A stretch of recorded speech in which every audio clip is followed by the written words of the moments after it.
ओडिशा दशम परीक्षा फलाफल को नहीं आसी एक बड़ अपडेट।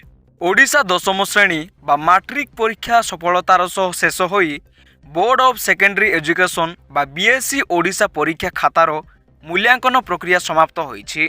छात्र छात्री मानक उच्च शिक्षा सहायता करिबा पई बोर्ड यथाशीघ्र मैट्रिक फलाफल प्रकाश करने को लक्ष्य रखिछि।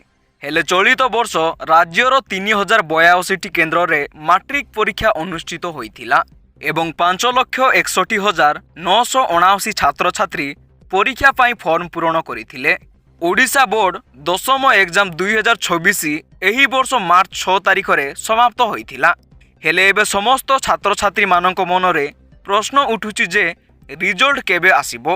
हेले सूचना अनुसार board of secondary education Odisha द्वारा मे द्वितीय सप्ताह रे रिजल्ट आसीबार संभावना रही।